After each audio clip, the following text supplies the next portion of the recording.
Hello friends, welcome to our Om Muruga channel.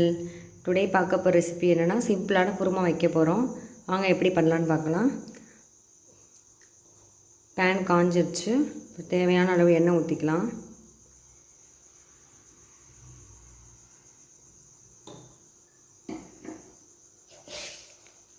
எண்ணெய் சூடாயிடுனதும் கடுகு போட்டுக்குவோம்.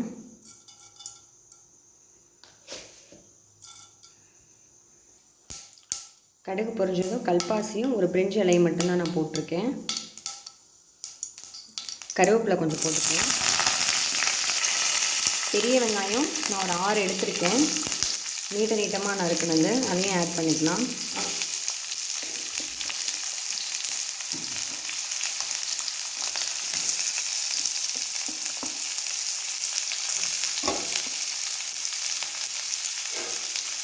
நல்லா வதக்கிடுவோம்.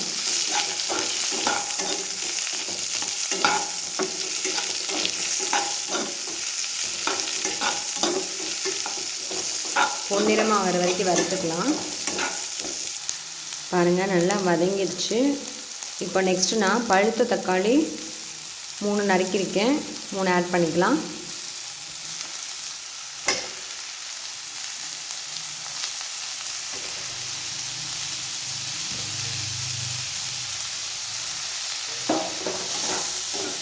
நல்லா வதக்கிக்கலாம்.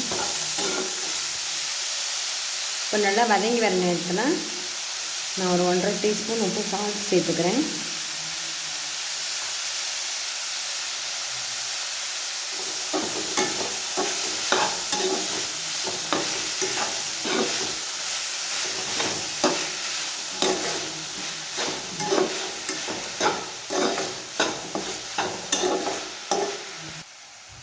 தேவையான அளவு மஞ்சள்தூள் போட்டுப்போம்.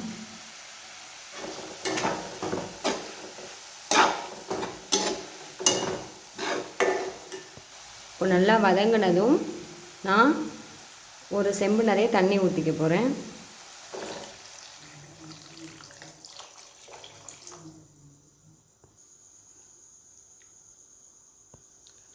இப்போது நல்லா கொதித்து வந்ததுக்கப்புறம் நம்ம அது கூட மசாலா ஆட் பண்ண போகிறோம். இப்போ பாருங்கள், இந்த மாதிரி நல்லா கொதித்து வரையில் நம்ம ஒரு பேஸ்ட் ரெடி பண்ணி வச்சுருக்கோம். அதை ஆட் பண்ண போகிறோம். இதில் தேங்காய், பொட்டுக்கடலை, சோம்பு, காரத்துக்கு 5 வரமிளகாய் வச்சுருக்கேம்மா. உங்களுக்கு எவ்வளோ வேணுமோ நீங்கள் காரத்துக்கு அந்த மாதிரி ஆட் பண்ணிக்கோங்க. இப்போ நம்ம இதில் ஆட் பண்ண போகிறோம். இப்போ இதில் ஆட் பண்ண போகிறோம்.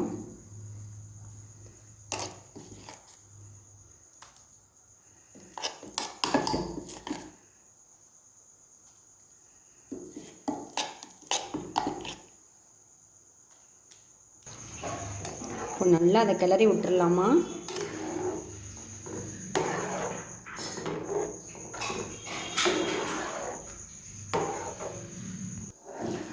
இப்போ பாருங்கள், அல்டிமேட்டான சிம்பிளான குருமா ரெடிமா. இது நீங்கள் தோசை, இட்லி, சப்பாத்தி எல்லாத்துக்குமே ஊற்றிக்கலாம். நல்லாயிருக்கும். நீங்களும் ட்ரை பண்ணி பாருங்கள். தேங்க்யூ. பாய் பாய்.